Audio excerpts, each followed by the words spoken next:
Hola a todas, todos y todes. Este es el último episodio de la segunda temporada del podcast del Centro de Estudios en Migración de Todas Partes.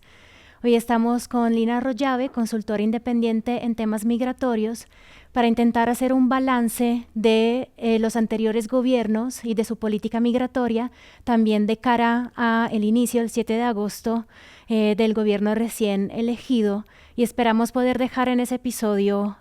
algunos aspectos a tener en cuenta en lo que viene en la política migratoria en los próximos 4 años. Lina, muchas gracias por aceptar nuestra invitación. Bienvenida. Gracias, Gracie, a ti por la invitación y un gusto estar acá y compartir acá estas reflexiones contigo.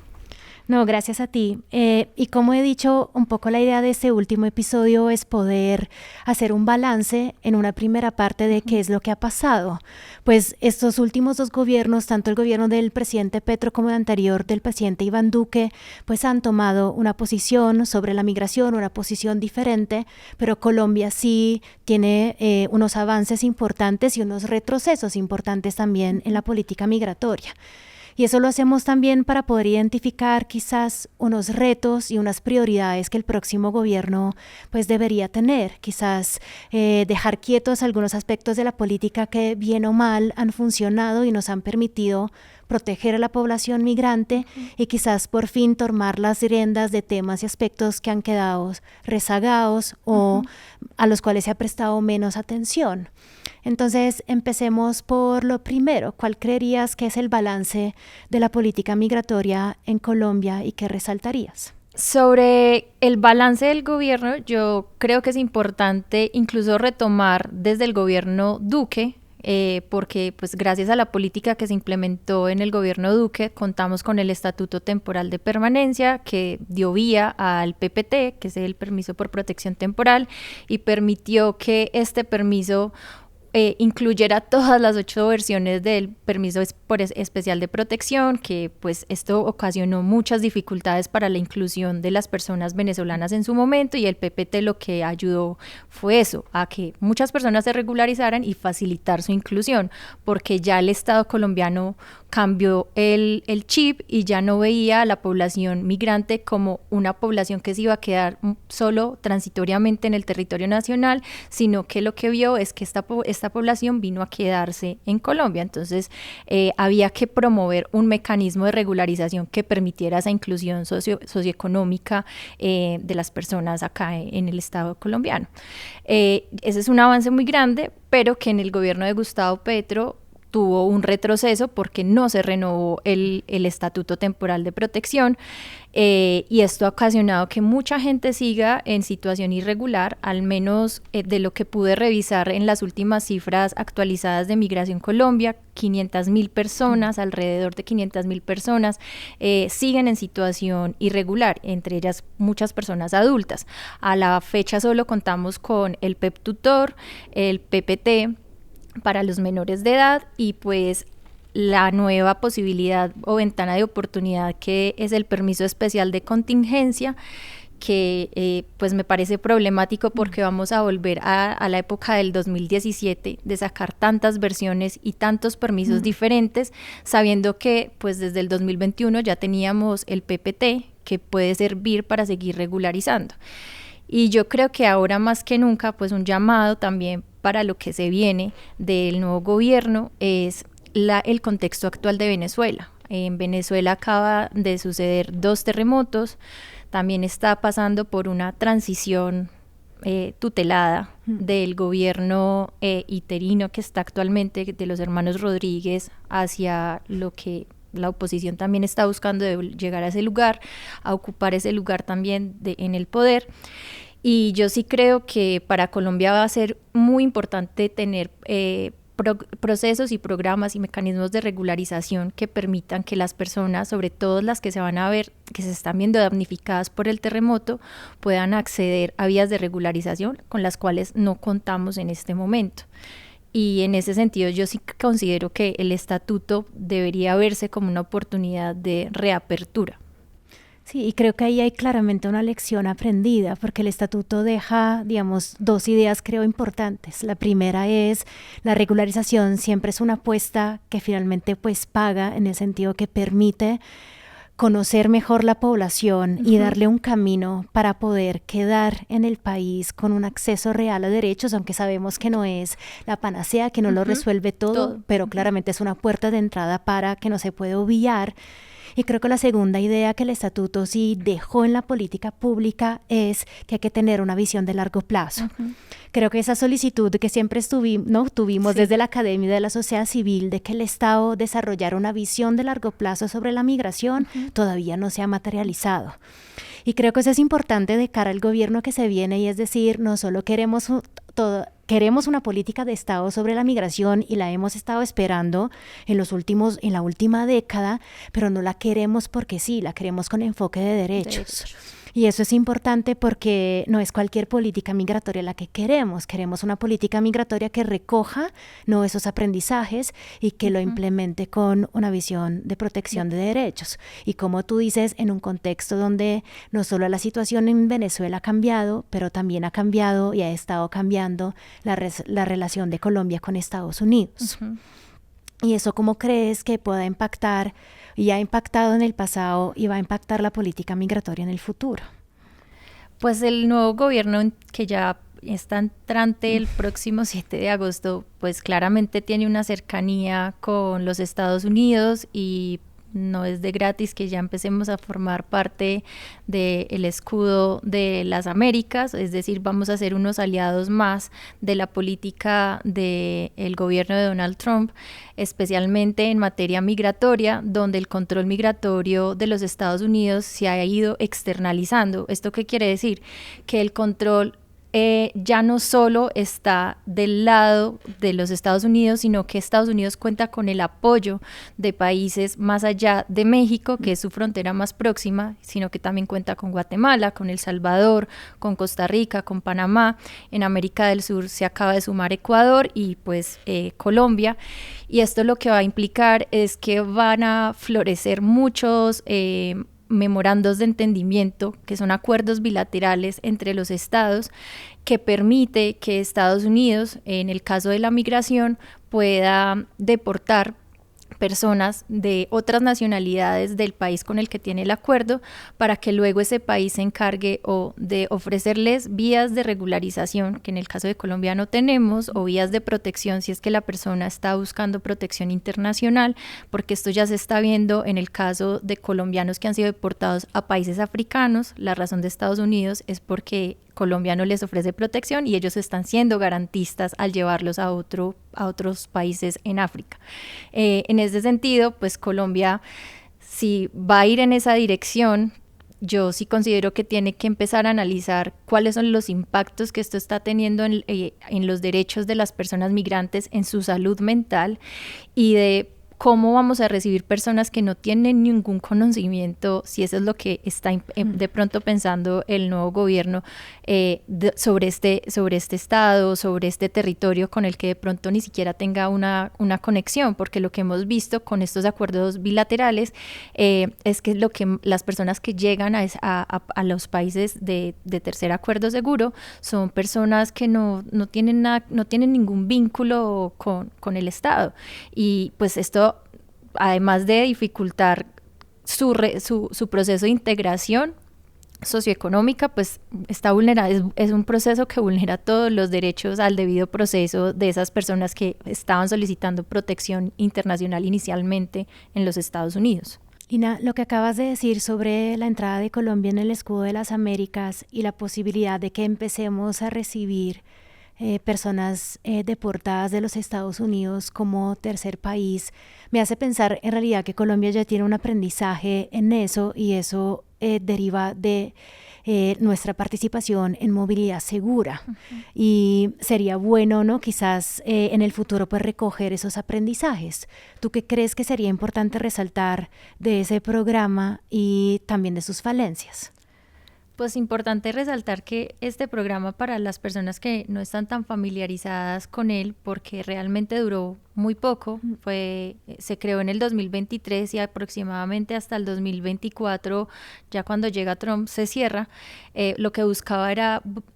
dar vías de regularización para las personas de una nacionalidad, específicamente acá en Colombia, venezolanas, para ser reasentadas en los Estados Unidos o acceder a vías de regularización, dado el caso que no cumplieran con los requisitos del concepto de refugio. Y pues este programa lo que buscaba entonces era un poco externalizar el asilo territorial, que es la figura que Estados Unidos implementa para dar protección internacional a las personas. Y lo que estaban haciendo era pues traspasar un poco la responsabilidad a países como Costa Rica, Colombia y Ecuador y Guatemala, que fueron los países que se sumaron a este programa para poder reasentar masivamente personas de diferentes nacionalidades dependiendo de lo que haya cada país acordado. Y pues yéndome ya como a las consecuencias de lo que vimos, es que este programa, como era un programa de gobierno de la administración Biden, cerró abruptamente porque el gobierno de Trump no estaba pues de acuerdo con esta nueva política, y lo que ocasionó fue una acción con daño, porque muchas personas, al menos en Colombia, se quedaron esperando a ser reasentadas en los Estados Unidos, y este reasentamiento nunca llegó. Y al cerrar el programa, ni Colombia ni el gobierno de los Estados Unidos dio alguna respuesta a estas personas y familias que se quedaron acá varadas con la esperanza de reconstruir su vida, muchas de ellas perseguidas políticas en Venezuela o en los estados de origen de los que eran, y pues evitó que pues pudieran digamos reformar su vida. Un aprendizaje en el caso colombiano es que pues Colombia y ningún estado debería de dejar hacer seguimiento a este tipo de programas, por más que sea un programa que va a implementar en este caso los Estados Unidos. Hay que solicitar rendición de cuentas, e incluso lo que deben hacer los estados para la implementación de un programa de esta envergadura es primero analizar cuáles son los efectos que este tipo de programas va a tener en los derechos y en la vida de las personas, si se está respetando el debido proceso, si en efecto se va a garantizar la no devolución, porque lo que vimos con el programa de movilidad segura es que personas que sí se lograron ir a los Estados Unidos fueron deportadas a El Salvador y fueron detenidas en el SECOT, que es una mega cárcel en El Salvador, que estaba funcionando como centro también de detención migratoria, con unas condiciones de vulneración de derechos humanos muy preocupante, y en el que pues estaban llegando personas que no entendían qué estaba pasando, y en este caso pues claramente los Estados Unidos vulneró el principio de no devolución y no protección a las personas migrantes que accedieron a este programa.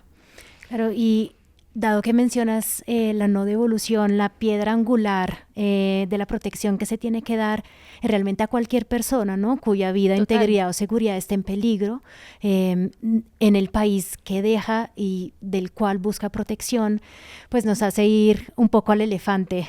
que está pues en esta sala, y es que el refugio sigue siendo un tema muy complejo para Colombia, y eso en realidad no ha cambiado con los gobiernos, a pesar, digamos, de sus orientaciones diferentes. total. Sigue siendo el tema con el que nadie se ha querido meter de fondo, aunque este gobierno anunció, quizás un poco a última hora, de que por fin iba a querer desarrollar una política pública sobre refugio y finalmente a reformar, ¿no?, nuestro marco normativo, que necesita ser revisitado ante los cambios que pues Colombia ha tenido respecto a la protección internacional, pero eso ha quedado como una deuda que todavía no se ha pagado. ¿Qué crees entonces que deberíamos tener en cuenta de cara a los próximos 4 años en ese tema?